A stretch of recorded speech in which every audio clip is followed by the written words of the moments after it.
नमस्कार. आपल्याबरोबर आहेत मुख्यमंत्री उद्धव ठाकरे. आपण त्यांच्याशी राज्य, देश, विश्व अनेक विषयांवर खास करून कोरोना संदर्भात जी स्थिती निर्माण झाली आहे त्याच्यावरती आपण त्यांच्याशी चर्चा करतोय. आणि जी माहिती आपल्याला खरोखर माहीत नव्हती, जसं मगाशी म्हणालो की जागतिक आरोग्य संघटनेच्या माध्यमातून सुद्धा अनेकदा ही माहिती आम्हाला समजली नाही, ही राज्याच्या मुख्यमंत्र्यांनी आपल्याला दिली. हे कौतुकास्पद आहे. आपण परत चर्चेला सुरुवात करू. उद्धवजी, जसं आपण मगाशी किंवा आधीच्या भागात सांगितलं की राज्याची अर्थव्यवस्था ही तितकीशी चांगली नाही. पण हे अर्थव्यवस्थेचं संकट जे आहे हे फक्त आपल्या राज्यापुरतं नाहीये, हे देशावरचं संकट आहे, जगावरती आणि प्रामुख्यानं जगावरचं. अनेक देश तर असे आहेत की तिथे भूकबळी उपासमार होईल अशा प्रकारची अर्थव्यवस्था तिकडे निर्माण झालेली आहे.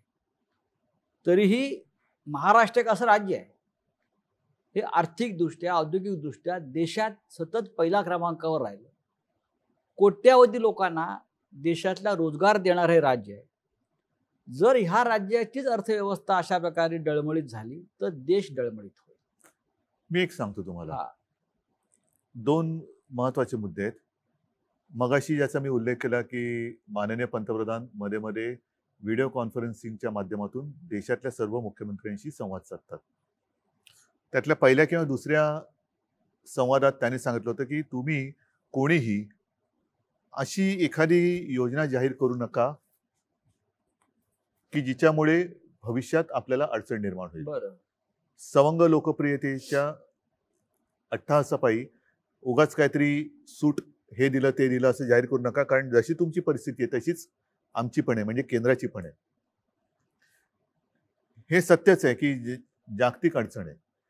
पण ह्या सर्व काळामध्ये मी जे तुम्हाला सांगितलं की आपण सर्व मिळून प्रयत्न तर करतो आहोत. गेल्या महिन्यामध्ये विविध म्हणजे जागतिक दर्जाच्या ज्या काही मोठ्या कंपन्या आहेत त्यांच्यासोबत आपण MOU जे काही सह्या केलेल्या आहेत त्याच्यात किमान 16,000 कोटीची गुंतवणूक ही महाराष्ट्रामध्ये येते. म्हणजे ह्या सगळं रिव्हर्स गिअर टाकलं गेलेलं आहे आणि त्या रिव्हर्स गिअरमध्ये ही गुंतवणूक आपल्याकडे येते. तर असं काही नाही की सगळं काही संपलेलं आहे किंवा सगळं काही संपणार आहे. हा काळ आहे, हा आणीबाणीचा आहे, अटीतटीचा आहे. तो काढणं आपल्याला फार गरजेचं आहे. त्याच्यात एकमेकांना सावरणं हे फार महत्वाचं आहे. उद्योगधंदे हे पुन्हा सुरू होणार आहेत आणि काही ठिकाणी तर आपण 50,000च्या आसपास तर राज्यामध्ये सुरू झालेले आहेत. विशेषतः आपण मुंबई आणि पुणा हा जो काही पट्टा आहे हा दाट लोकवस्तीचा असल्यामुळे इथे ह्याचा प्रादुर्भाव हा मोठा आहे. ह्याचं कारण लोकवस्ती आहे आणि लोकवस्ती आहे म्हणून प्रादुर्भाव आहे. इथे हा महत्वाचा औद्योगिक बेल्ट असल्यामुळे इथे थोडं आपण बंद किंवा लॉकडाऊन हा पाळतो आहोत. पण इतरत्र महाराष्ट्रात हा जेव्हा रेड, ऑरेंज आणि ग्रीन झोन अशी वर्गवारी होती त्यावेळेलाच आपण म्हणजे किमान मे महिन्याच्या मध्यावर किंवा शेवटाला असेल ऑरेंज म्हणजे तेव्हा काय होतं की एखाद्या जिल्ह्यात ठराविक भागातच केसेस आहेत, बाकी मोकळे आहे, तर आपण तिकडे त्यांना मुभा दिली. ग्रीन झोनमध्ये तर काहीच हरकत नव्हती, तिकडे उद्योगधंदे सुरू झालेले आहेत. आपण जशी आपली सरकारची कामं आहेत, रस्त्याची असतील, धरणाची असतील, कोस्टल रोडचं असेल, ग्रामीण भागात काय असेल, त्याच्यानंतर कापूस खरेदी असेल, दूध सुद्धा असेल, दुधासाठी सुद्धा आपण दूध खरेदी 31 तारखेपर्यंत करतो आहोत. मक्याची आहे, सगळ्याची आहे. ज्यांचं बियाणं बोगस निघालं त्यांना आपण नुकसान भरपाई मिळवून देतो आहोत. हे सगळं आपण करतोय. ह्याच्यात एक महत्वाचा मुद्दा असा म्हणजे आपण हातावर हात ठेवून गप्प नाही बसलेलो. साधारणतः 16,000 कोटीचे MOUs हे आपल्या राज्यांनी सह्या केलेले आहेत आणि MOU म्हटल्यानंतर ही प्राथमिक अवस्था असते. त्याच्यानंतर पुढची बोलणी आता सुरू आहेत आणि त्याही पलीकडे जाऊन आणखीन काही हजार कोटीचे MOU म्हणजे नवीन गुंतवणूक, नवीन पूर्णपणे. MOU किती विश्वास ठेवतात? कारण या आधीच्या उद्योगमंत्री आपलेच होते. सांगतो काही हजार कोटीचे MOU केले होते पण त्यातली इन्व्हेस्टमेंट काही इथे आली नाही केली. ह्याचं कारण का की तुमचा उद्योगमंत्री एकटा असून चालत नाही, तुमचं सरकार. आणि त्या काळात जो मगाशी तुम्ही उल्लेख केला की हे सगळं चालू असताना नोटबंदी आली. अनिश्चितता, धोरणांची अनिश्चितता असेल तर गुंतवणूक येणार नाही. आता आपल्या राज्यामध्ये मी राज्यापुरतं म्हणेन की अनिश्चितता नाही. आपण अनेक काही गोष्टी, सोयी सुविधा ह्या केवळ सगळं काही आपलं गहाण टाकून करतोय अशातला भाग नाही. पण ज्या काही गोष्टी आपण करू शकतो आहोत, मग जमिनीसाठी सुद्धा त्याच्यामध्ये काही नियमांची एक सोपीकरण असेल, इज ऑफ डुईंग बिझनेस ज्याला म्हणतो, ह्या सगळ्या गोष्टी आपण आणतो आहोत आता. आणि हे बघितल्यानंतर मला पूर्ण विश्वास आहे की हे एमओयू केलेत ते पूर्ण अंमलात आणून देण्याची जबाबदारी ही सरकारची आहे. आणि सरकारने जे वातावरण तयार केलेले आणि करत आहे, जो विश्वास एक लागतो, त्यातून ही गुंतवणूक येईल नक्की. ही गुंतवणूक येत असताना साहजिकच आहे, मग आधी असलेले उद्योगधंदे आहेत त्यांना तर आपण गो हेड दिलेलं आहे, ते काम चालू करतायत जिथे जिथे लॉकडाऊन नाही तिकडे. दुर्दैवाने किंवा नाईलाजाने जिथे पुन्हा अशी परिस्थिती निर्माण होते तिकडे मात्र पुन्हा आपल्याला बंद करण्याखेरीज तात्पुरता पर्याय नाहीये. तर असं समजण्याचं कारण नाही की सगळं काही संपलंय. मी तसं- अजिबात निराशावादी नाही, नाही, मी नाही, स्वतः निराशावादी आपण नाही असू आणि शकत मी नाही. निराशावादी कोणाला होऊ देणार नाही. नाही, आपल्या नेतृत्वाखाली सकारात्मक कार्य चाललेलं आहे, राज्याला ऊर्जा मिळते आहे, या सगळ्या गोष्टी लोकांनी स्वीकारलेल्या आहेत. बघा, पण एक शब्द आधीच्या आहे, सरकारने एक शब्द आहे संयम. संयम, आणि या जो आपल्या बाबतीत काय वापरला जातो. सांगतो आता या शब्दाची सुद्धा गंमत आहे. एखादं अक्षर म्हणजे शिवसेना प्रमुख म्हणायचे की अक्षर जुळून शब्द बनतो आणि त्या शब्दाचे मंत्र होतात. आता शब्दाची ओवी पण होते आणि शब्दाची शिवी पण होते. हो, आता जसं संयम आहे, या संयमातला स काढलं तर काय होईल? यम होतो. मग काय पाहिजे तुम्ही ठरवा, संयम पाहिजे का यम पाहिजे. नाही, आपण संयमाचं त्याच्यामुळे तुम्ही कशाला आमंत्रण द्यायचं, संयम ठेवायचा का यम पाहिजे. उद्धव ठाकरे मी हे नुसतं यमक नाही जुळवत आहे. नाही, उद्धव ठाकरे म्हणजे संयम हे समीकरण आहे या देशाच्या राजकारणातलं आणि मी करणार, महाराष्ट्रातलं. माझ्यात आत्मविश्वास आहे, मी करून दाखवणार. होय, पण गेले 5 वर्ष जे सरकार होतं त्या सरकारमध्ये आपणही होता. उद्योग खातं सुद्धा आपल्याकडेच होतं. या काळामध्ये केंद्र असेल, राज्य असेल, startup India, make in India. आणि त्यावेळेला सुद्धा सामनाने माझ्या मुलाखती घेतलेल्या आहेत. होय त्याच्यामुळे त्या सामन्याच्या मुलाखती वाचा. होय, startup India, make in India, त्यानंतर एमओयू, असे कोणतेही एमओयू शेवटपर्यंत प्रत्यक्ष कृतीमध्ये आले नाही. हे अवलंबून राहतं त्या सरकारच्या धोरणावरती. म्हणजे नुसती उत्सवप्रियता असेल तर काही होणार नाही. मी जे तुम्हाला सांगितलं की आता जे आपले सगळे साथी सोबती महाविकास हो. आघाडीचे सगळे सहकारी आहेत, मग पवार साहेब आहेत, अगदी काँग्रेसचं सुद्धा, किंबहुना सोनियाजी आहेत आणि त्यांची इथली काँग्रेसची लोक आहेत, या सगळ्यांना आता आपल्याला तिघा नाही, जे काही एक अनुभवातून शहाणपण आलेलं आहे ते शहाणपण आपण आता आपल्या कामात दाखवतो आहोत. आणि आतापर्यंत मागे वळून बघताना हो. आपल्याकडनं काय राहून गेलं किंवा हम्म. एकूणच सरकार, मग मी तिकडे पक्षाची लेबल लावून सरकार बघत नाही. सरकार हे सरकार असतं.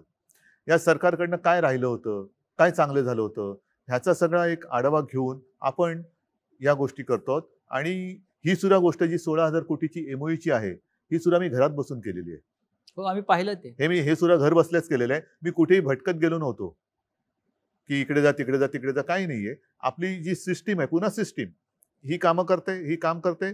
सगळेजण, काही लोक त्यांच्या देशातून त्याच्यात सहभागी झाले होते. आपली काही लोक, मी घरात नव्हतो, देसाई साहेब आणि सगळे सहकारी मंत्रालयातून असतील. त्याच्यामध्ये चीनची गुंतवणूक किती आहे? आता ह्याच्यामध्ये एक सांगतो तुम्हाला, चीनच्या गुंतवणुकीबद्दल, चीनची गुंतवणूक किती पेक्षा असावी की नसावी, हा महत्वाचा भाग आहे. हो. आणि हा प्रश्न मी ज्या वेळेला पंतप्रधानांनी चीनच्या समस्येबाबत एक व्हिडिओ कॉन्फरन्स घेतली होती त्याच्यात विचारलेला होता की तुम्ही देशाचं एक धोरण ठरवा. आपल्याकडे काय होतं की पाकिस्तान बरोबर संबंध जरा ताणले गेले का मग पाकिस्तान मुर्दाबाद, पाकिस्तानबरोबर कोणतेही संबंध नको, त्याच्याबरोबर खेळ नको, क्रीडा नको, हे नको, ते नको. आणि जर ओसरलं सगळं, मग खेळ आणि राजकारण तुम्ही एकत्र आणू नका, कला आणि राजकारण एकत्र आणू नका, हे सगळी बौद्धिक आपण घ्यायची. पण ताणलं जातं तेव्हा आपली भूमिका खबरदार जर टाच मारून यायची असते. मग तो खेळाडू पण नको, कलावंत पण नको, काही उद्योग नको. तसंच चीनच्या बाबतीत तुम्ही एकदा ठरवा, वस्तू तर सोडाच, पण उद्योगधंदे आपण आणायचे की नाही आणायचे हे देशाचं धोरण असलं पाहिजे. राष्ट्रभक्ती ही सगळ्या देशाची सारखी असली पाहिजे. माझी आहे, नसेल आपण ते होल्डवरती ठेवलेलं आहे, नको असेल द्या पाठवून. पण उद्या पुन्हा हिंदी चीनी भाई भाई करून तुम्ही जर का फिरवणार असाल सगळ्या चीनच्या पंतप्रधानांना, तर मग ही संधी घालवायची का? आणि घालवायची असेल तर मग एकदा दिशा ठरवा, आपण जाऊ पुढे. उद्धवजी, आपण जेव्हा मुख्यमंत्री नव्हता तेव्हाही काही प्रकल्पाच्या बाबतीमध्ये आपण स्वतः जातीनं लक्ष घातलं, विशेषतः कोस्टल रोड मुंबईतला. हो. आता सध्याच्या या संपूर्ण संकट काळामध्ये किंवा आर्थिक व्यवस्था आपण जर पाहिली तर कोस्टल रोड होणार आहे की नाही? चालू आहे काम, जोरात चालू आहे. बरं, कोस्टल रोडचं काम कुठेही थांबलेलं नाही. कोस्टल रोडचं काम सुरू आहे. त्याच्यासाठी आपण पैशाचं सुद्धा आयोजन नियोजन करून ठेवलेलं आहे आणि कोस्टल रोडचं काम सुरू आहे. त्यानंतर दुसरा विषय येतो बुलेट ट्रेनचा. बुलेट ट्रेनची गरज नाही असं आपणही म्हणाला होता. श्री शरद पवार सुद्धा म्हणाले होते की बुलेट ट्रेनमध्ये आपल्या राज्याला फायदा नसून आपण आपल्या राज्याने याच्यात गुंतवणूक करणं बरोबर नाही. तरीही 60% जमीन संपादन महाराष्ट्रात झालंय आतापर्यंत. त्याच्यामुळे बुलेट ट्रेनचं नक्की भविष्य काय? प्रत्येक गोष्टीला केवळ एकच बाजू नसते, अनेक बाजू असतात. ह्याच्यामध्ये आपण स्थानिक लोकांचा विचार करणं हा फार महत्वाचा आहे. राज्य म्हणून बुलेट ट्रेनची आवश्यकता राज्याला जर असेल तर ती मी म्हणेन माझ्या मुंबई नागपूरला जोडणारी बुलेट ट्रेन द्या, माझी राजधानी आणि उपराजधानी जोडणारी ट्रेन द्या, की जेणेकरून हा सुद्धा जो विदर्भाचा थोडासा एक त्यांच्या मनातल्या मनात कारण नसताना एक दुरावा निर्माण करून दिला जाण्याचा प्रयत्न केला जातो, तो दुरावा नष्ट होईल. जसा समृद्धी महामार्ग होतो, ज्याला आता शिवसेना प्रमुखांचं नाव दिलेलं आहे, तसंच मुंबई नागपूर जोडणारं मला बुलेट ट्रेन द्या, मला आनंद होईल. सुरत मुंबई ज्याचा आता काही उपयोग नाहीये, ज्याची आता काही आवश्यकता नाहीये. पण हे करत असताना जमीन भूसंपादन करते वेळी जिथे विरोध झालेला आहे, ज्यांचा विरोध आहे त्यांच्या मागे शिवसेना पक्ष म्हणून ठाम उभी आहे. सरकार म्हणून तर जे काही करायचं तो निर्णय आपण घेऊच, पण ज्यांचा विरोध आहे त्यांच्या पाठी शिवसेना आहे. आता काही जणांनी जर का स्वतःहून जमीन दिली असेल, बुलेट ट्रेन होणार की नाही, कारण शेवटी राज्य सरकारची गुंतवणूक आहे. सांगतो ना मी. आता जिथे पहिला मी जमिनीचा विषय घेतो. ज्यांनी स्वतःहून जमीन दिली असेल त्यांनी तो सगळा कारभार झाला असेल. ज्यांचा विरोध आहे म्हणून मी म्हटलं नाही, पहिलं ग्रामीण किंवा तळागाळातल्या लोकांचा, जसं नाणारचा विषय आहे. नाणार सुद्धा सरकारने केलाच होता की करार, पण तो जनतेने हाणून पाडला. आम्ही शिवसेना म्हणून जनतेच्या सोबत उभे राहिलो. आता सरकार म्हणून मला काय, जर का सगळ्यांना मान्य असेल करू करार, पण जेव्हा हा अंतिम टप्प्यामध्ये आता आपण हे मधले 2-3 महिने आपले ह्याच्यात सगळे कोरोनामध्ये गेले, त्याच्यामुळे सगळे विषय हे मागे पडले, हे सगळे मागे पडले. त्याच्यामध्ये बुलेट ट्रेन जरी असलं तरी त्या बुलेट ट्रेनचा विषयच बॅकसीटला गेला आणि तो विषय म्हणजे कोणी त्याच्याबद्दल काही विचारपूस पण केली नाही आणि त्याच्याबद्दल काही चर्चा पण झालेली नाहीये. आता ह्याच्यावरती सुद्धा सरकार म्हणून निर्णय घेताना शेवटी सरकार हे सरकार असतं आणि सरकार म्हणून निर्णय घेताना माझं काम असं आहे की माझी भूमिका ही व्यक्तिगत असू शकते, जी जनतेच्या सोबत राहण्याची आहे, पण राज्याच्या हिताचा जेव्हा विषय असेल की ह्याच्यात हित आहे का अहित आहे, तेव्हा माझं मत आहे की सगळ्यांना थोडं एकत्र बोलून आपल्याला हा निर्णय घेण्याची आवश्यकता आहे. विरोधी पक्षामध्ये आपण असताना सरकारनं 250-300 कोटी रुपये का द्यावे असा प्रश्न आपण सगळ्यांनी उपस्थित केला. तो माझा मुद्दा आजही कायम आहे. पण आता सरकार म्हणून आम्ही असताना हा काची सोडवणूक करण्याची गरज आहे. काला काही कारण आहेत का? खरंच ह्यातनं काही फायदा होणार आहे का? दाखवा आम्हाला कुठे फायदा आहे. काय होणार आहे फायदा? किती मुंबईतनं आणि सुरतमधनं ये जा होणार आहे? किती आर्थिक घडामोड होणार आहे? काय होणार आहे? हे सरकार म्हणून मला माहिती मिळू द्या.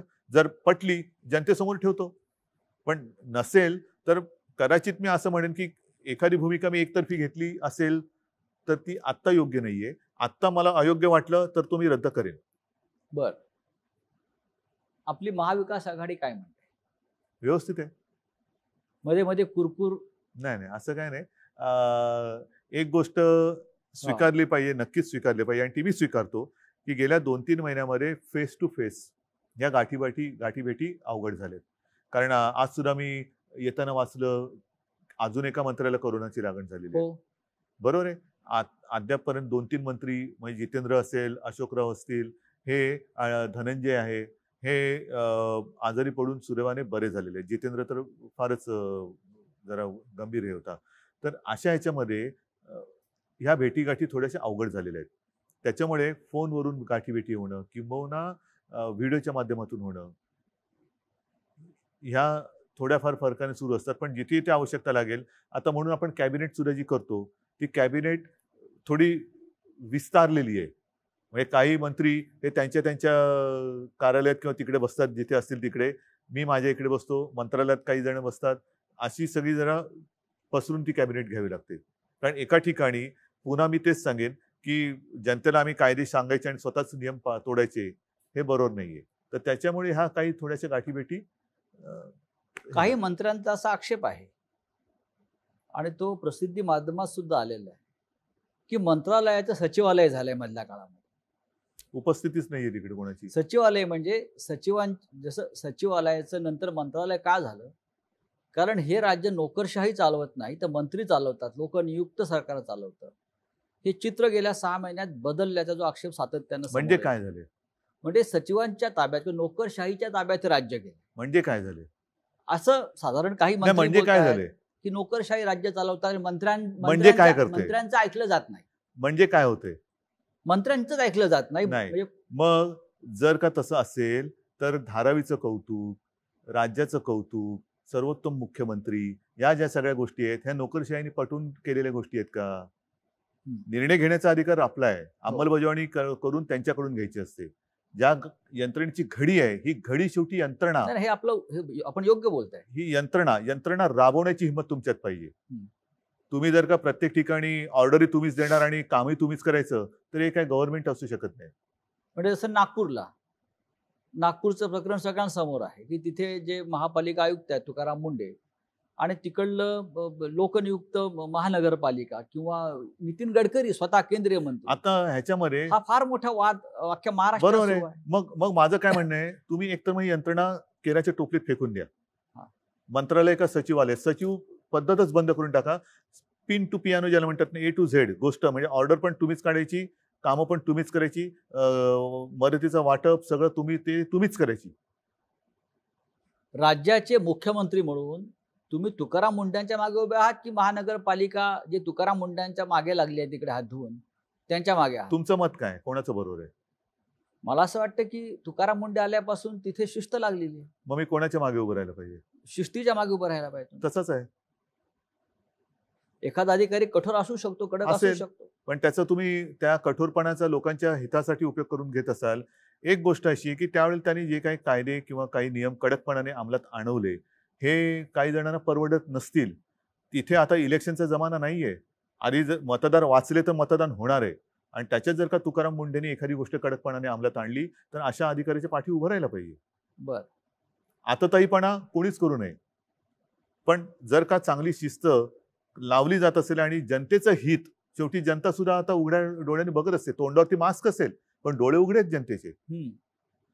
जनतेचे उघडे आहेत डोळे. म्हणून मी मागे सुद्धा म्हटलं होतं की हा महाराष्ट्र आहे, धृतराष्ट्र त्याचं झालेलं नाही आणि होऊ शकत नाही.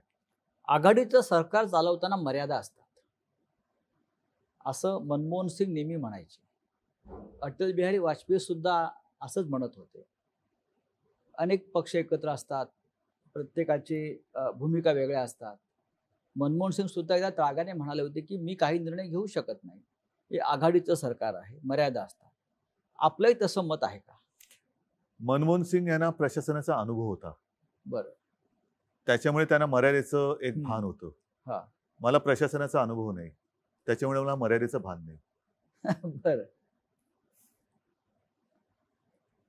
हे 3 चाकी सरकार आहे असं म्हणतात, रिक्षा असं विरोधी पक्ष म्हणतात. पण ते गरीबाचं ना, बुलेट ट्रेन हा. का रिक्षा? मी हा. रिक्षा. गरीबाच्या मागे उभा राहील. ही 3 चाकी. मग हे माझी भूमिका काही बदलत नाही. म्हणजे हा. कोणी याचा गैरसमज करू नये की मुख्यमंत्री झाल्यावर मी बुलेट ट्रेनच्या मागे उभा राहील. नाही, बरं. मी एवढंच म्हटलेलं आहे, मुख्यमंत्री झाल्यानंतर मी सर्वांगीण जरा विचार करून, जर माझं मत विरोधी पक्षात होतो आणि जेव्हा लोकांच्या सोबत आहे त्याच्यामुळे बुलेट ट्रेन नको हे आहेच. पण आता सुद्धा जर का ते सगळ्यांच्या मताने नको असेल तर ते मी नाही करणार. आणि बरं. म्हणून 3 चाकं तर 3 चाकं ती चालतात नाही एका दिशेने. शेवटी केंद्रामध्ये किती चाकं आहेत? हे 3 पक्षाचं सरकार आहे. केंद्रात हो. किती पक्षाचं सरकार आहे? अनेक पक्ष आहेत नाही, मी त्याच्यामध्ये. जेव्हा गेल्या वेळेला इंडियात गेलो होतो तेव्हा ते 30-35 चाकाची म्हणजे रेल्वे हो. गाडी होती. आता आपलं एक चाक बाजूला गेलंय. आणि शिवाय केंद्रात काही ठिकाणी आणि इतर अपक्ष म्हणजे एक हे पण असते, स्टेपनी पण असते. हो हो. ह्या 3 पक्षामधले जे प्रमुख पक्ष आहेत, शिवसेना आहेच, काँग्रेस आहे, राष्ट्रवादी आहे. काँग्रेसचा असा आक्षेप आहे की मुख्यमंत्री राष्ट्रवादीला झुकतं माप देतात. म्हणजे काय करतात? नाही, तो त्यांचा एक प्रेमळ आक्षेप सुरुवातीला होता. तो गैरसमज मी मध्ये भेटल्यानंतर तो दूर झालेला आहे आणि असं काय तो तीव्र त्याच्यात काही हे नव्हतं. बरं. काही शेवटी असे सगळेच जण निवडणुका लढवून निवडून येत असतात. जनतेच्या काही अपेक्षा त्यांच्याकडनं असतात, म्हणून तर जनता मतं देते. आणि त्या अपेक्षा जर आपण पूर्ण करू शकत नसू असं जर कोणाला वाटत असेल तर तो काय त्यांची ती काही चूक याच्यातला भाग नाहीये. त्या अशा अपेक्षा ह्या व्यक्त करणं हा काही गुन्हा नाहीये. तर मला असं वाटतं अशा काही गोष्टी आक्षेप मी म्हणत नाहीये, पण सुरुवातीच्या काळामध्ये थोडंफार असं त्यांच्या मनात असेलही.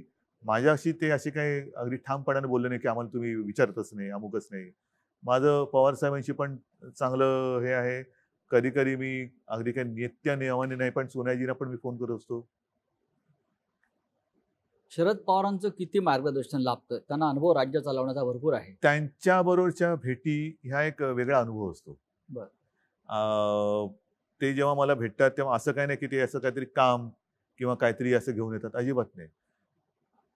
कधीतरी त्यांचा फोन येतो, उद्या काय करताय? आणि बहुतेक वेळेला उद्या जर का सगळं व्यवस्थित जुळत असेल तर मी आणि त्यांची भेट ही होते. भेटीमध्ये मग त्यांचे काही ते जुने अनुभव सांगत असतात. लातूरला भूकंप झाला तेव्हा त्यांनी काय केलं होतं.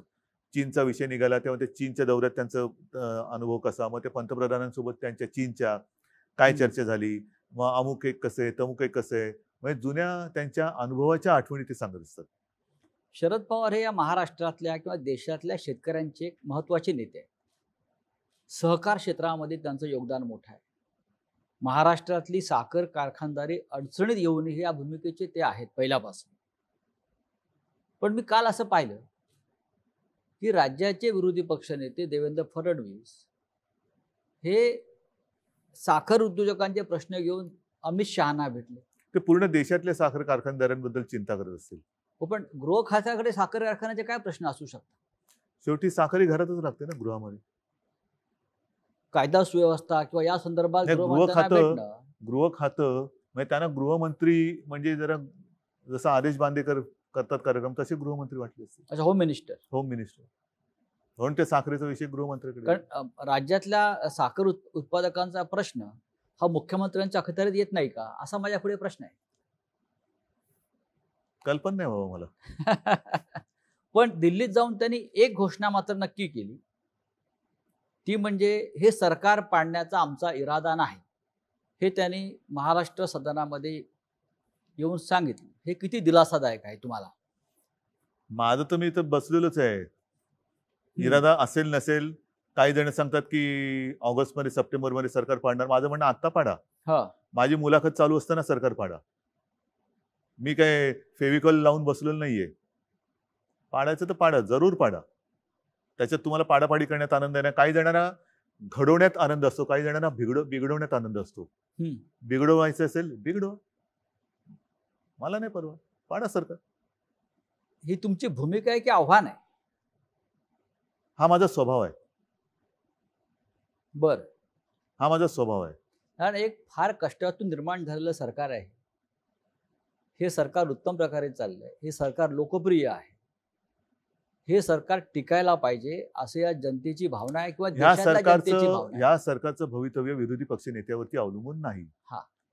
म्हणून मी म्हणतोय की पाडायचं असेल जरूर पाडा. बर, आत्ता पाडा. आता मध्य प्रदेश काँग्रेसचं सरकार पाडलं. राजस्थानमध्ये पाडण्याचा प्रयत्न झाला पण तिकडे कदाचित कोरोनाची स्थिती वाईट नसावी किंवा कोरोना साथ तिकडे पोहोचलेली नसावी. बरं, कारण इथल्या कोरोनाच्या परिस्थितीबद्दल गृहमंत्र्यांकडे किंवा दिल्लीत जाऊन विरोधी पक्ष नेत्यांनी तक्रार केली तर ही साथ जी जगात पसरली ती फक्त महाराष्ट्रामध्ये असेल, मध्य प्रदेशात नसेल, आता राजस्थानात नसेल. आता नंबर महाराष्ट्राचा असं ठामपणे म्हणतात. पाडा. दुसरा प्रश्न एक गंभीर या निमित्तानं आला. राजस्थानचं सरकार पाडण्याच्या हालचाली सुरू असताना काँग्रेसचे फुटणारे नेते, बंडखोर आणि भाजपचे काही नेते यांच्यामध्ये पैशाच्या देवाणघेवाणी संदर्भातल्या काही टेप समोर आल्या. फोन टॅपिंग हे बेकायदेशीर आहे.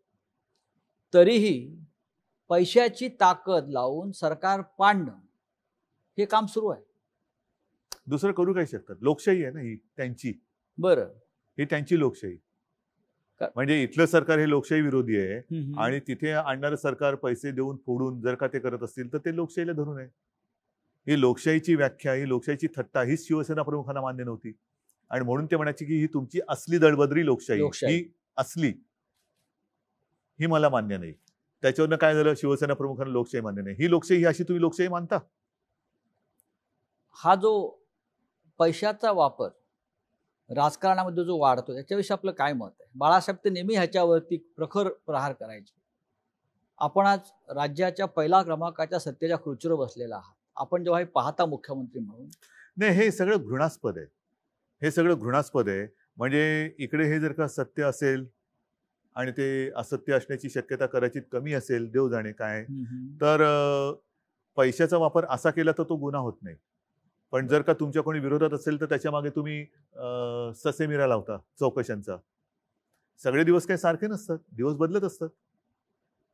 ऑपरेशन आपण म्हणतो ना, हे दिवस जातील, हो. सगळेच दिवस जात असतात.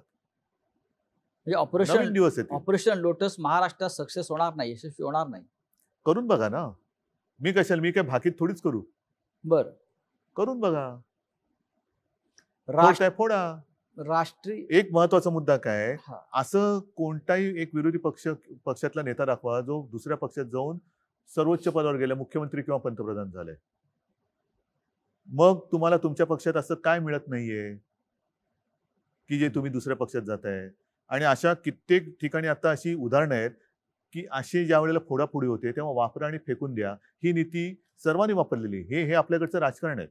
त्याच्यामुळे हा एक जो संदेश आहे की दुसऱ्या पक्षांनी केवळ आपल्याला वापरा आणि फेकून द्यासाठी आपला वापर करून द्यायचा, की आपण आपल्या पक्षामध्ये ठामपणाने काम करणं. ठीक आहे, कदाचित एखादी व्यक्ती किंवा एखादा नेता हा आपल्या पक्षामध्ये आपल्यावरती अन्याय करू शकत असेल किंवा करत असेल, पण म्हणून तुम्ही त्या पक्षाचा त्याग करून दुसऱ्याची पालखी वाहणं, शेवटी पालखीच वाहणारच ना, का पालखीत बसणार आहेत मिरवायला? पालखीत कोण बसवायला तयार आहेत का तुम्हाला? अवश्य जा. मी कोणाच्याही उज्ज्वल भवितव्याच्या आड येऊ शकत नाही, येत नाही. जर तुम्हाला दुसऱ्या पक्षात अत्यंत म्हणजे पालखीत बसवण्याचं स्थान मिळत असेल, जरूर जाऊन पालखीत बसवा. पण पालखीचे भोई होण्यासाठी म्हणजे काय, की नुसती वरात चालले पण माझ्या खांद्यावर पालखीचं ओझं आहे, एवढंच तुम्हाला समाधान आहे? मग पालखीचं ओझं व्हायचं असेल तर जाऊ शकतात. किती असे पक्षांतर केलेले नेते हे दुसऱ्या पक्षात जाऊन मोठे झालेत. एक ठराविक काळ गेल्यानंतर त्यांना सुद्धा बरोबर त्यांचं कारकीर्द ही कापली जाते. हा जो एक मूळ गाभा आहे तुमच्या विचाराचा किंवा तुमच्या पक्षाचा, आज सुद्धा मी ही आघाडी केली. का केली? कारण त्यांच्याबरोबर ज्या एका उद्देशाने गेलो होतो, तो उद्देश मला कळलं की याच्यामध्ये पोकळपणा आहे. म्हणून मी हा निर्णय घेतला. आणि हे सुद्धा मी पुन्हा पुन्हा सांगतो, ध्यानीमनी नसतानाही मुख्यमंत्री पदाची धुरा माझ्यावरती आली नाही, तर माझ्या स्वप्नात सुद्धा कधी काय संधी मला मिळेल किंवा संधीच्या पाठी जाणं, तुम्ही मला ओळखता. तुमच्या स्वप्नात हे नव्हतंच, पण हे महाराष्ट्राच्या किंवा जनतेच्या स्वप्नामध्ये होतं. बरोबर की नाही? मग आता माझी जबाबदारी आहे, जर का माझ्यावरती जबाबदारी आली असेल आणि आली आहे, तर मी माझ्या राज्याची आणि माझ्या जनतेची स्वप्न पूर्ण करणारच. राष्ट्रीय राजकारणाकडे तुम्ही सध्या कोणत्या दृष्टीनं पाहताय? कोणत्या राजकारणाकडे बघू? राजस्थानच्या बघू, दिल्लीच्या बघू, मध्य प्रदेशच्या बघू? कारण मग माझ्या शेवटी काय असतंय, आपण दोघेही चष्मेवाले आहोत. बरोबर, एक लांबचा चष्मा असतो आणि एक जवळचा असतो. हे नंबर जर का असे बघायला लागले तर आपले कोणत्या दृष्टीने बघायचं? आज देशावर मी सगळीकडे दूरदृष्टीने बघतो. अच्छा, म्हणजे तुम्ही चीनकडे पाहता की नाही? मी सगळीकडे दूरदृष्टीने बघतो. आज चीन जो हिंदुस्थानच्या हद्दीत घुसून आपल्या 20 जवानांची हत्या केली, तुमची नजर तिथपर्यंत गेली की नाही त्या संकटापर्यंत? कारण गेली. काय करू शकतो आपण? महाराष्ट्र हा नेहमी, सह्याद्री हा नेहमी हिमालयाकडे पाहतो, जातो, मदत करतो, ही आपली परंपरा आहे. मान्य. पण ही परंपरा आपण पाळत असताना आपण काय करू शकतो का खरंच? आणि करण्याची आपली इच्छा आहेच का? नाहीतर मी मगाशी म्हटलं तसं की चीनी गुंतवणूक मला काही त्याचं मोठं आकर्षण नाहीये, पण आपण ती नाकारू, आपण ती आता होल्डवर ठेवलेली आहे. तुम्ही आधी सांगा की हे चीन बद्दलचं तुमचं जे काही आताचं जे आहे नातं, चांगलं वाईट, हे किती काळ टिकणार आहे? आता तुम्हाला चीन नको आहे, पण कालांतराने पुन्हा हिंदी चीनी भाई भाई होणार नाही का? जसं मी पाकिस्तान बद्दल बोललो की पाकिस्तानने आपल्याकडे घुसखोरी केली तर आता पाकिस्तान बरोबरचे सगळे संबंध तोडा, काहीच नको त्याच्यामध्ये. आणि मग थोड्या दिवसानंतर मग क्रिकेट मॅच येऊ द्या, चालेल. त्यांचे खेळाडू येऊ द्यात, कलाकार येऊ द्यात, गाणी, गझला, साहित्यिक. आणि मग आम्हाला आमच्याच विरुद्ध त्यावेळेला सरकार नव्हतं आपलं, शिवसैनिकांच्या विरुद्धच आपले पोलीस बंदुका घेऊन रोखून उभे. म्हणजे तुमचं वैर आहे पाकिस्तानशी आणि बंदुका आमच्या छाताडावरती. काहीतरी तुमची नीती ठरवा. एकदा एक नीती. जर का असं तुम्ही फडफड व्हायला लागलात तर तुमच्या ध्येय आणि मग मगाशी जे म्हणालात ना की गुंतवणूक MOU वरती हे सगळी अशी फडफडणारी जी काही तुमची धोरणं असतात ती गुंतवणूकदारांना या किंवा जा सांगत असतात. उद्धवजी, शिवसेनेच्या राष्ट्रीय भूमिकांना फार महत्व आहे. मग राष्ट्रीय सुरक्षेचा विषय असेल, राम मंदिराचा विषय असेल, पाकिस्तान असेल, दहशतवाद असेल, या अनेक महत्त्वाच्या भूमिका सातत्यानं शिवसेना मांडत आली, ठामपणे मांडत आली. आज सुद्धा चीनच्या संदर्भात असेल, पाकिस्तान संदर्भात असेल, जेव्हा आपण पाहतो तेव्हा आपल्याला असं दिसतंय की आज हिंदुस्थान मोठा देश आहे, पण हिंदुस्थानच्या सीमेवरच्या एकाही राष्ट्राशी आपले चांगले संबंध नाहीत. बरोबर तुमचं. तर आपण एक राज्याचे मुख्यमंत्री म्हणून, शिवसेनेचे प्रमुख म्हणून या धोरणाकडे आपण कशा प्रकारे पाहता की मी आपल्या शेजाऱ्यांशीच आपले मी संबंध चांगले मी नाही? मी असं कधी म्हणणार नाही की तुम्ही आम्हाला सांगा आमचे शिवसैनिक सरहद्दीवरती जाऊन लढतील म्हणून. असं काही जण म्हणतात, तसं मी कधी म्हणणार बरं. नाही. असं मी कधी म्हणणार नाही. परंतु शेवटी प्रत्येकावरती काही ना काहीतरी जबाबदारी असते. हो, आज महाराष्ट्राच्या मुख्यमंत्री पदाची जबाबदारी माझ्यावर आहे. होय. देशाच्या पंतप्रधान पदाची जबाबदारी नरेंद्रभाईंवरती आहे, मोदीजींवरती आहे. आणि मध्ये जी काय त्यांनी सर्व पक्षीय एक बैठक घेतली, बरं. त्या सर्व पक्षाच्या नेत्यांनी त्यांना सांगितलं की देशावरती जेव्हा संकट येतं तेव्हा आम्ही त्याच्यामध्ये विस्कळीत असं काही होऊ देणार नाही. तुम्ही व्हा पुढे, आम्ही संपूर्ण एक दिल्याने तुमच्या सोबत आहोत. आणि त्याच बैठकीत मी सांगितलं होतं की एक धोरण ठरवा, काय करायचं, नेमकं वागायचं कसं. कारण त्याच्यामध्ये बऱ्याच मुख्यमंत्र्यांनी आपापली मतं मांडली. मी सगळ्यात शेवटी होतो बोलणारा. माझ्या आधी जवळपास सगळे बोलून झाले हो. होते. आणि त्याच्यामध्ये बहुतेकांनी ही हा. एक अपेक्षा व्यक्त केली होती की चीनच्या मालावरती बहिष्कार टाका, भगवान की मूर्ती चीन से आ रही है, हा. हे बंद करा, ते बंद करा, अमुक बंद करा, तमुक बंद करा. आता हे ठीक आहे, ते बंद केल्यानंतर आपण चीनच्या ॲपवरती बंदी घातली, चीनची ॲप आपण App. बंद केली. हो. आता आपण असं म्हणायचं का टिकटॉक टिकटॉक हा आपण चीनला ॲपटला का? नाही. जर ॲपटला असेल तर आपटणार कधी? म्हणजे नुसती ॲप बंद करून चीनला जर धडा शिकवत असू तर आनंदाची गोष्ट आहे. उद्धवजी, राम मंदिर हा आपल्या जिव्हाळ्याचा विषय. नक्कीच. शिवसेनेनं राम मंदिराचा मार्ग मोकळा केला, हे इतिहास सांगतो. त्या राम मंदिराच्या संदर्भात आपण सुद्धा अयोध्येला गेलेला आहात, मुख्यमंत्री नसताना आणि मुख्यमंत्री झाल्यावर सुद्धा. म्हणजे आपण आपल्या भूमिकेमध्ये कोणताही बदल केलेला नाही. भूमिपूजन 5 ऑगस्टला होईल अशी तारीख जाहीर झालेली आहे. आपण त्या भूमिपूजनाला जाणार का? नुसतं हो किंवा नाही हा हा हा मुद्दा मी माझ्या व्यक्ती म्हणून काही सांगू शकेन. बरं. पण महत्वाचा मुद्दा जो आपण प्रश्नामध्ये एक सांगितला की राम मंदिराच्या लढ्यात शिवसेनेची भूमिका ही इतिहासाने दखल घेतलेली आहे. हो. मी मुख्यमंत्री नव्हतो त्याही वेळेला राम मंदिरात गेलो, किंबहुना योगायोग ज्याच्यावरती माझी श्रद्धा आहे, माझी भावना हीच सांगते. नोव्हेंबर 18 मध्ये मी पहिल्यांदा राम मंदिरला गेलो होतो. हो. आपण सोबत होतात. हो. शिवनेरीवरची म्हणजे माती शिवजन्मभूमीची एक मूठ माती मी घेऊन गेलो. त्याच्यानंतर ह्या विषयाला खूप चालना मिळाली. त्याच्या आधी हा विषय थंड बस्त्यात होता, कोणी काही विषयच काढत नव्हतं. शिवसेनेने सुरुवात केली, जर उशीर लागत असेल तर कायदा बनवा, वटहुकूम काढा, काय वाटेल ते करा, पण राम मंदिर ही बनवा. आपलीच मागणी होती. ही शिवसेनेची मागणी होती. त्याच्यासाठी आपण अयोध्येला गेलो. तुम्ही योगायोग म्हणा, काही म्हणा, त्या विषयाची सोडवणूक तर वर्षात झालीच. पण ज्या नोव्हेंबरमध्ये 18च्या नोव्हेंबरमध्ये मी तिकडे गेलो, त्याच्या पुढच्या नोव्हेंबरमध्ये तो प्रश्न पण सुटला आणि मी मुख्यमंत्री पण झालो. आपण ही माझी श्रद्धा आहे. ज्याला कोणाला ह्याला अंधश्रद्धा म्हणायचं असेल तो त्यांच्याकडे विषय. माझी श्रद्धा आहे आणि ती आहेच, असणारच आहेच. मुद्दा काय येतो की सर्वत्र सध्या करोनाचं थैमान आहे. मी ठीक आहे, मी म्हणेन मी जाणारच, मला काही बिघडत नाही, मी मुख्यमंत्री आहे आणि नव्हतो तेव्हा सुद्धा मला तिथे मानपान सगळं मिळालं. ती शिवसेना प्रमुखांचं आणि माझा मुलगा म्हणून ती पुण्य माझ्याकडे आहेच. आता तर मुख्यमंत्री आहे, मला बंदोबस्त मिळेल, मी व्यवस्थित जाईन, मी पूजा अर्चा करून किंवा त्या कार्यक्रमात सहभागी होऊन परत येईन. पण हे मंदिर हे सर्वसामान्य मंदिर नाहीये. एखाद्या गावात जरी मंदिर बनवायचं झालं तरी गावकरी जल्लोषात एकत्र येतात. कारण त्या गावासाठी ते राम मंदिर असतं अयोध्येसारखं.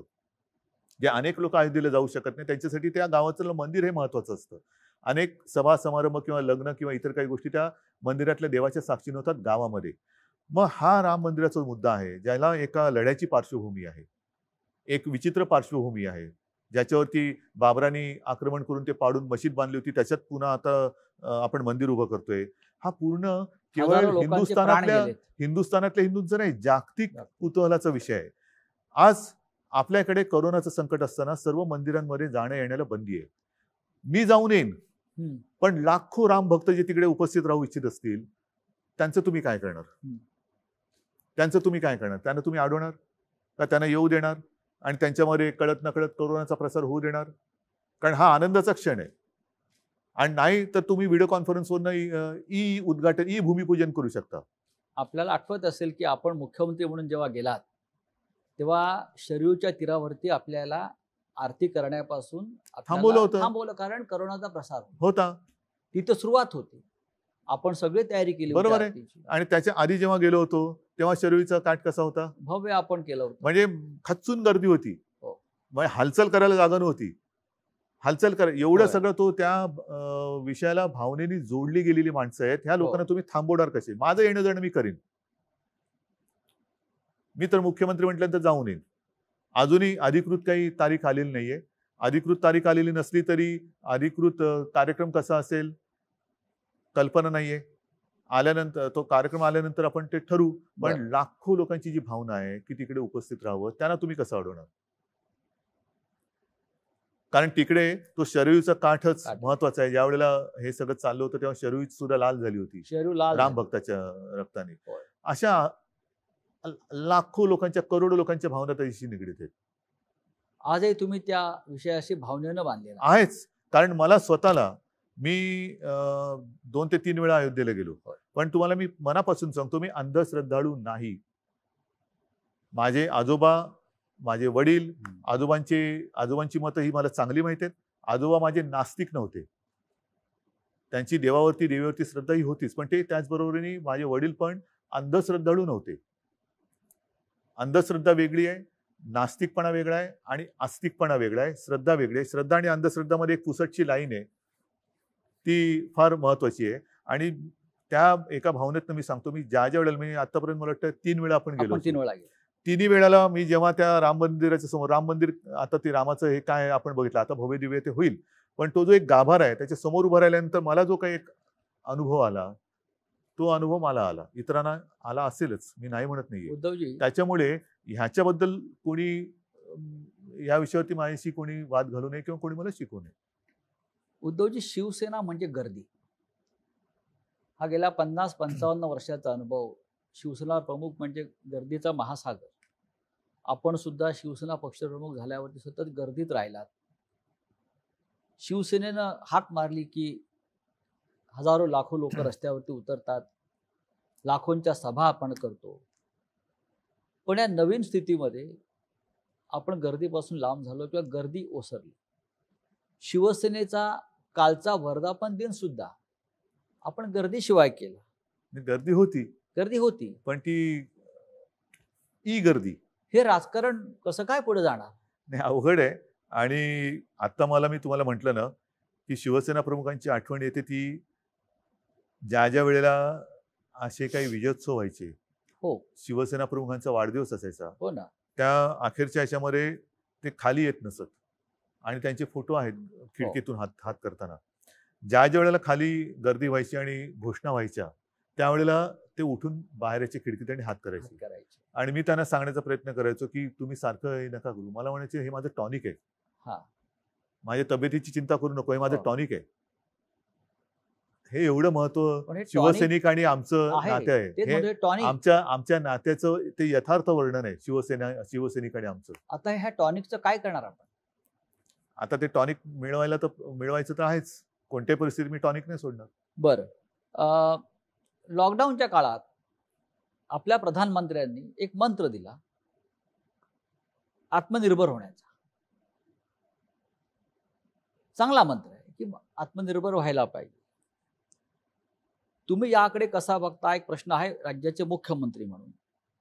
तुमच्या कारकिर्दीमध्ये तुम्ही महाराष्ट्र आत्मनिर्भर कसा करणार? आता शब्दाचे अनेक पैलू आहेत, शब्दाचे अनेक अर्थ असतात, अर्थाचे अनर्थ असू शकतात. हा. मी आत्मनिर्भर म्हणजे एक हो. गोष्ट तुम्हाला सांगतो की सरकार म्हणून मी सुरुवातीला सांगितलं होतं की तुम्ही खबरदारी घ्या, मी जबाबदारी घेतो. बरं. ह्याच्यामध्येच हे आत्मनिर्भरता मी अशी बघतो. हं. तुम्ही खबरदारी म्हणजे काय, जे मी तुम्हाला सगळं आधी बौद्धिक दिलं, कोरोनासोबत कसं जगायचं, ती खबरदारी तुम्ही घ्या. आरोग्य सुविधा वाढवण्याची आणि उपचाराची जबाबदारी आम्ही घेऊ. बरं. बाकीच्या ज्या काही बिघडलेल्या रुळावरनं घसरलेल्या गाड्या असतील, आर्थिक असेल, काही असेल, त्या रुळावर आणण्याची जबाबदारी आम्ही घेतो. पण एकदा का माझी जनता ही खबरदारीने जगायला लागली आणि हा व्हायरस असताना सुद्धा आपण त्याला थोपवू शकलो, तर मी म्हणेन त्याला खबरदारी म्हणा, आत्मनिर्भरता म्हणा, आणि त्या पलीकडे जाऊन असं काय होणार नाही की 7 असल्यानंतर कोण आजारीच पडणार नाही. कारण ही शेवटी एका फ्ल्यूचा हा प्रकार आहे. बरं. फ्ल्यू हा होत जात असतोच. आतापर्यंत या हा व्हायरस येण्याच्या आधी 6-7 प्रकार आपल्या देशात होतेच. त्यातला हा पुढचा एक प्रकार आलेला आहे. म्हणून त्याला तो 19 मध्ये आला म्हणजे कोविड-19 म्हणतात. 19. हा एका त्या फॅमिलीतला किंवा कॅटेगरीतला आणखीन थोडासा सुधारित दुर्दैवाने असं म्हणावं लागेल प्रकार आहे. तर तो असला तरी त्याचा मुकाबला किंवा त्याला तोंड देणं, ह्याच्यासाठी सर्वसाधारण बाहेर हिंडताना फिरताना जगताना कसं जगायचं हे एकदा आपण अंगवळणी पाडणं, ह्याला मी आत्मनिर्भर म्हणेन, खबरदारी घ्या म्हणेन. आणि त्याच्यानंतर जर आवश्यकता लागली तर वेळेवरती जी काही औषधं आपल्याकडे उपलब्ध आहेत, कारण ह्याला अजून औषध नाही आलेलं, तर जीव वाचवण्याची जबाबदारी ही सरकारने घ्यायला पाहिजे. उद्धवजी, हे झालं सरकार, प्रशासन, शासकीय नेतृत्व. पण शेवटी आपले पंचप्राण शिवसेना आहे. अनेक वर्ष आपण शिवसेनेचं काम करतो. आपण नेते आहेत, प्रमुख मार्गदर्शक आहात. शिवसेना प्रमुखाने आपल्याला एक वाट आखून दिली, त्या वाटेवरनं आपण जात आहोत. सातत्यानं आपण असं म्हणत आलो की 100% शिवसेना. काही काळापर्यंत आपण 2 पक्षांबरोबर होतो, म्हणजे एकाच पक्षाबरोबर आपली युती होती, 2 पक्षाचे सरकार होतं. आज आपण 3 पक्षांबरोबर आहोत, पण मुख्यमंत्री आहोत. आपण मुख्यमंत्री आहोत आणि वेगळ्या वेगळ्या विचाराचे पक्ष आहेत. संपूर्ण महाराष्ट्र शिवसेना आपल्याला पसरवायची आहे, आत्मनिर्भर शिवसेना करायची आहे. हे आपलं स्वप्न कायम आहे का? आत्मनिर्भर शिवसेना असं म्हणतोय मी. विरोधी पक्षाचं काम तुम्ही करते की काय? हो, मी काय विरोधी पक्षात असतो असा आरोप आहे माझ्यावर. आता कुठे गाडी रुळावरती येते, रिक्षा आमची व्यवस्थित चालायला लागलेली आहे, कारण स्टेरिंग माझ्या हातात आहे, पाठी दोघं बसलेले आहेत. कारण आणि श्री एक सांगतो तुम्हाला, सत्तेमध्ये एका पक्षाचं सरकार याच्यासारखं मोठं स्वप्न नाहीये. बरं. पण हे स्वप्न तुमचं व्यक्तिगत स्वप्न असेल तर त्याला काडीचाही उपयोग नाहीये, काडीची किंमत नाहीये. कारण त्या स्वप्नामध्ये जनतेची स्वप्न जोपर्यंत येत नाही तोपर्यंत एकाती सरकार येत नाही. आणि ती स्वप्न सरकार आल्यानंतर पूर्ण होत नसेल तर जी काडीची किंमत ज्याला म्हणतो मी नाही, त्याला जनताच काडी लावल्याशिवाय राहणार नाही. आता हा जो काही एक वेगळा प्रयोग महाराष्ट्राने केलेला आहे, विचारांनी भिन्न असलेले 3 पक्ष हे एक विचित्र राजकीय परिस्थितीमध्ये एकत्र आलेले आहेत. आणि ह्याच्यामध्ये मी सांगितलं ना, केवळ आणि केवळ एक अपरिहार्यता किंवा जबाबदारी म्हणून मी ही खुर्ची स्वीकारली. हे मानाचं पान आहे, मानाचं पद आहे, खूप मोठं आहे. पण जे माझं स्वप्न कधी नव्हतं ते मी स्वीकारलेलं आहे. आता ते स्वीकारल्यानंतर आपण जो आता अर्थसंकल्प मांडला, हा पहिला अर्थसंकल्प मांडला काय आणि तेच अधिवेशन गुंडाळावं लागलं काय? आता त्याच्यात ज्या काही गोष्टी आपण जाहीर केलेल्या आहेत त्या जनतेच्या हितासाठी आजपर्यंत कदाचित त्यातल्या गोष्टी अशाही आहेत की ज्या आजपर्यंत कोणी केल्या पण नाहीयेत आणि विचार पण केला नव्हता. तर ती एक माझी आता जबाबदारी, ती पार पाडणं. हे करताना मी माझ्या कामाची सुरुवात तर केलेली होतीच आणि ती मी आजही करतोय. ती सुरुवात म्हणजे जे यांच्या भाषेमध्ये मी फिरायला सुरुवात केली होती. बरं. मी फिरत होतोच. विभागवार जी कामं त्यावेळेच्या कदाचित सरकारने केली नसतील, मी प्रत्येक विभागाची बैठक घेतली. याच्यात मला आजही माहिती आहे की मराठवाड्यातले काही जिल्हे बाकी राहिलेले आहेत, पण अन्यथा विदर्भ असेल, अर्धा मराठवाडा आहे, उत्तर महाराष्ट्र, पश्चिम महाराष्ट्र, कोकण, मुंबई, ही तिथे जाऊन मी माझ्या प्रशासनातल्या सहकाऱ्यांसोबत माझ्या विधिमंडळातल्या मग सर्व पक्षीय आमदारांची बैठक घेतली होती आणि त्यांची कामं आपण नोंदवून त्याच्याप्रमाणे काही ठिकाणी मी ऑर्डर्स पण दिलेले आहेत. तर ही सुरुवात मी केली होती कामाला. हे आल्यानंतर हे थांबलं. आता याच्यामध्ये मी जिथे जायचो तिकडे साहजिकच शिवसैनिकांना भेटायचो, काही कार्यक्रम शिवसैनिकांचे पण व्हायचे. ह्या सगळ्या गोष्टी ह्या गेल्या 2-3 महिन्यात थांबलेल्या आहेत. हा काळ एकदा सरला हम्म. की त्याची पुन्हा सुरुवात होईल. मी पक्षप्रमुख आहेच. मुख्यमंत्री पद जे शिवसेना प्रमुख सांगायचे की या गोष्टी येतात जातात. कायमस्वरूपी आहे ते माझं पक्षाचं प्रमुख पद हे कायमस्वरूपी. त्याच्यात सुद्धा जसं शिवसेना प्रमुख म्हणायचे की शिवसैनिकांचा जोपर्यंत विश्वास आहे तोपर्यंत, त्याच्यामुळे ते मी कधीच सोडणार नाही आणि पक्ष वाढवण्याचा प्रयत्न मी करणारच आहे, जे उद्धवजी सगळेच करतात. उद्धवजी आपण जेव्हा पक्षाचं काम सुरू केलं, पक्षाचे शिवसैनिक म्हणून, नेते म्हणून, नंतर कार्याध्यक्ष म्हणून, आणि साहेबांच्या नंतर म्हणजे शिवसेना प्रमुखाच्या नंतर शिवसेना पक्ष प्रमुख म्हणून हा एक फार मोठा पल्ला आपण गाठला. राज्याला मुख्यमंत्री आपण मिळवून दिला. हे पक्ष सत्तेवरती आहे. आपण जेव्हा, मला आठवते आपण जेव्हा कार्य सुरू केलं तेव्हा आपण शिवसेनेचे युवा नेते होता. आपला उल्लेख हा शिवसेनेचे युवा नेते म्हणून करत होता. आता आपण 60मध्ये पदार्पण करतो. येस. म्हणजे पण आता आपण 60 नाही योगायोग आहे की 60व्या वर्षी मी मुख्यमंत्री जरी असलो तरी असं नाही याजच 60 केला होता 88 असं नाहीये. हो. हा योगायोग आहे. नाही, आपण 60मध्ये पदार्पण करताय हा एक योगायोग नसेल, पण महाराष्ट्रासाठी मला वाटतं कदाचित जगातलं एकमेव माझं उदाहरण असेल हा जो सगळ्यात ज्याची कुवत कमी लेखली गेली हा तो पक्षाचा सर्वोच्च नेता झाला हो. आणि ज्याची कुवत किंवा याला काय कळत नाही असं म्हणणारा राज्याचा मुख्यमंत्री झाला. आणि आपण उत्तम प्रकारे काम करताय. राज्याच्या जनतेचे आपल्याला आशीर्वाद आहे. ते महत्त्वाचे आहे. म्हणजे युवा नेते बघा, मी आपण होता. आजही तुम्हाला अत्यंत प्रामाणिकपणाने सांगतो, मी माझी आज देखील सही आपला नम्र म्हणूनच करतो. ही शिकवण बाळासाहेबांची आपल्याला येस, सगळ्यांना त्यांचं आहे. कारण नम्र ही राहा. बाळासाहेबांची पद्धत आहे आणि माझ्या आजोबांची पद्धत, माझ्या म्हणजे बाळासाहेबांची ही पद्धत. ह्या गोष्टी येतात जातात. जनतेशी आपण कायम नम्रतेने वागलं पाहिजे. कारण कधी कुठेही गेलो, मी मुख्यमंत्री असो वा नसो, मी आणि बाळासाहेबांचा मुलगा म्हणून मी कुठेही कधी गेलो तरी लोक मला हसून माझं स्वागत करतात, प्रेमाने आदरातिथ्य करतात, या बसा म्हणतात. हे जे काय आहे ना, ही कमाई ही पूर्वजांच्या पुण्याची कमाई आहे. माझं कर्तृत्व शून्य आहे. उद्धवजी जसं बघा युवा नेते होता आपण आणि आपण आज 60त प्रवेश करताय म्हणजे आपण सिनियर सिटीजन झालात असं मी हो, म्हणतो. आता मला बसचा प्रवास फुकट मिळणार. म्हणजे आपल्या निमित्ताने इतरांना मिळेल. कसं तुम्ही पण वाटतंय? तुम्ही पण आम्ही सुद्धा तुम्ही पण मी आज बसमध्ये एक पाऊल टाकलं असेल तरी तुम्ही त्यात पाऊल टाकायच्या तयारीत आहात. आहे, तुमच्याबरोबरच आहे मी. मला सांगा की हा प्रवास जो आहे युवा नेता ते शिवसेनेचे आता ज्येष्ठ नेते किंवा नाही, हा प्रवास जो मुख्यमंत्री आहे आणि ना, 60, हा प्रवास आता आपण असं म्हणतो मागे वळून बघताना कारण हा फार महत्वाचा टप्पा आहे 60. आहे, पण हा प्रवास आता असं वाटतं की हा बुलेट ट्रेनच्या वेगाने झाला. बरं. आपल्याला इकडे तिकडे बघायलाच मिळालं हो. नाही. या सगळ्या काळामध्ये मी अत्यंत प्रामाणिकपणाने सांगतो, असं काही जण जे म्हणतात ते खरं आहे की माझं एक क्षेत्र नाही, माझं एक खरंच क्षेत्र नाही. मी मूळचा कलाकार. ते करताना केवळ आणि केवळ शिवसेना प्रमुखांना म्हणजे माझ्या वडिलांना एक काहीतरी सहकार्य व्हावं आपल्या परीने, काहीतरी खारीचा वाटा, त्या निमित्ताने मी सुरुवात केली. माझी सुरुवातीचं पहिलं पाऊल होतं ते सामना. कारण तेव्हा मी बघत होतो, हे सगळं सांगून झालंय, रिपीट करण्याची काही आवश्यकता नाहीये. पण शिवसेना प्रमुखानंतर वेळ उसंत नव्हती, कारण तेव्हा आत्तासारखी साधनं नव्हती, हेलिकॉप्टर नव्हती, विमानं नव्हती. कुठेही जायचं झालं तरी गाडीने प्रवास करावा लागत होता. त्याच्यात सुद्धा एअर कंडिशन गाडीत असणं ही फार मोठी लक्झरी होती. अनेक शिवसेनेचे नेते कार्यकर्ते हे तेव्हा देखील आणि आज सुद्धा काही अंशी मी बघतोय एसटीतनं फिरतात आणि तेव्हा फिरायचे. अगदी वामनराव महाडिक असतील, दत्ताजी असतील, त्यांच्यासोबतचे काही कार्यकर्ते जे आहेत त्यांचं कर्तृत्व फार मोठं आहे. त्यांनी त्यावेळेला ह्या सगळ्या खस्ता खात शिवसेना पसरवली, बीजं पेरली, ती बीजं रुजवली आणि त्याला आलेले जे काही अंकुर आहेत ते मी आज बघतोय. म्हणजे जसं कोकणामध्ये म्हणतात पूर्वी, आता त्याच्यात सुद्धा प्रकार आले की नारळाचं झाड आजोबांनी लावलं तर नातवाला फळ मिळतं. आज त्यांनी लावलेल्या झाडाची फळं ही आपण चाखतो आहोत. त्याच्यामुळे त्यांचं कर्तृत्व आणि त्यांचं योगदान हे फार मोठं आहे. माझं ह्याच्यामध्ये खरंच काही कर्तृत्व नाही.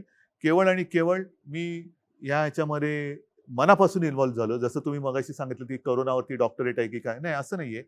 कोणती जबाबदारी स्वीकारली तर ती पूर्णपणाने प्राणपणाने पार पडायची. त्याची सामनाची असेल, मग एक संघटनेमध्ये ज्याला म्हणतो आपण शिस्त आणणं असेल किंवा एक यंत्रणा उभी करणं असेल, ह्यातनं मी हळूहळू हळूहळू पुढे करत करत करत, किंबहुना हाही माझा तुम्हाला अनुभव सांगितलेला आहे की सुरुवातीला मी भाषणच करत नव्हतो. हो. म्हणजे मला भाषण करता तेव्हाही माझं म्हणणं की येत नव्हतं, आताही माझं म्हणणं मला येत नाही. आणि आधी तर मला असं झालेलं की एका ठिकाणी तरी जोर जबरदस्तीने मला बोलवलं आणि तेव्हा मी ठरवलं की भाषण करायचंच, कारण लोकांना कळू दे मला काही येत नाही. मी भाषण आधी लिहिलं, पाठ करून गेलो, माईक समोर उभं राहिलं, मला भाषणच आठवेना. आणि तेव्हा मला जे सुचलं ते मी बोललो आणि त्याही भाषणाला टाळ्या मिळाल्या. आणि असंच माझं भाषण करत करत मी इथपर्यंत आलो. आज म्हणजे अनुभव एखाद्या गोष्टीचा तुम्हाला असायलाच पाहिजे असं नाहीये. तुम्हाला हृदयात आणि एक अंतःकरणात तळमळ पाहिजे. म्हणूनच तळमळ महत्वाची आहे. म्हणून आपण जेव्हा मुख्यमंत्री झाला तेव्हा संपूर्ण महाराष्ट्रानं टाळ्या वाजवून स्वागत केलं आपलं. येस, कारण तळमळ पाहिजे. त्या तळमळीने मी काम करतो. आपण सगळ्यांनी महाराष्ट्राचे मुख्यमंत्री उद्धव ठाकरे यांच्याशी हा दिलखुलास संवाद आपण ऐकला. मुख्यमंत्र्यांनी अत्यंत मनमोकळेपणाने आपल्याशी चर्चा केली. मुळात ते मुख्यमंत्री बोलतात असं आपल्याला वाटत नव्हतं. ते आपल्या घरातलेच एक तसंच आहे मी. सदस्य आहेत, शेवटी कुटुंबातले शेवटी कोणीतरी मुख्यमंत्री म्हणजे मित्र काय, आहेत, त्याला काय मुलगा शिंग आहे, फुटतात. वडील आहेत, भाऊ असंच वाटत होतं आणि महाराष्ट्राला त्यांचं हेच रूप जास्त आवडतंय. उद्धवजी, आपण आलात, खूप मोकळेपणानं बोललात, चर्चा केलीत, याबद्दल धन्यवाद. जय महाराष्ट्र. धन्यवाद सगळ्यांना. जय हिंद, जय महाराष्ट्र.